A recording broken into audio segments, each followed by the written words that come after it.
in the County of Plymouth on or about January the 21st, 2009, excuse me, at Brockton in the County of Plymouth, did assault and beat Arlindo Vinecouse with intent to murder him, and by such assault and beating did kill and murder the said Arlindo Vinecouse. How do you plead to that indictment, sir?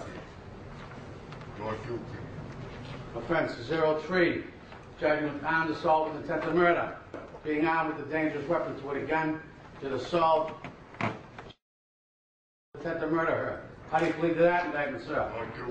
04, charging with armed assault with intent to murder, being armed with a dangerous weapon to a gun, did assault Agnello Ramos with intent to murder him. How do you plead to that indictment, sir? 05, charging armed assault with intent to murder. Well, the courtrooms are public areas, public forums, and individuals are allowed to come in there as well as the defendants, certainly. But I think that, you know, the family, I think, showed a lot of courage sitting there today, notwithstanding the glares of the defendant. And we'll deal with this like we deal with every criminal case. He'll get his due process, and we'll make sure that the right thing happens. Being armed with a dangerous weapon to a gun, did assault Jack Lopes with intent to murder him. How do you plead to that indictment, sir?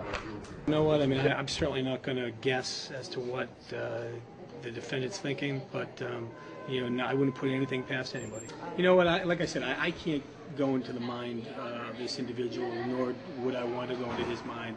I think that, you know, I applaud the courage of the family for being here in court today, standing up for their loved ones, and I think that, you know, we as a community need to stand up and make sure that people understand that we will not sit back and allow these acts to happen. And individuals want to come in and they want to try to intimidate people. Well, good luck to them. It's not going to work. That obviously you have to have a fair and impartial jury. The venari is selected randomly, you know, every day here in the county, and they would come in, they would be asked questions by a judge, whether or not they feel they could be, you know, unbiased and impartial. So we deal with those issues all the time, and I would anticipate that would be able to be something that we could deal with. Being armed with a dangerous weapon to a gun, to assault Officer James Cronshaw with intent to murder him. How do you plead to that indictment, sir? With a person and compel said person by forcing against her will, or compel said person to submit by threat of bodily injury, while being armed with a firearm to a handgun. How do you plead to that indictment, sir? Guilty or not guilty? The other client, no matter how horrific the allegations, is presumed innocent.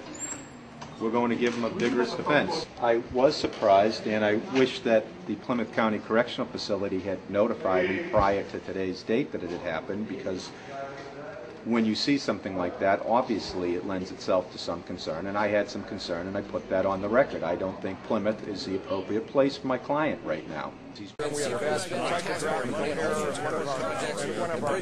I'm not a crook.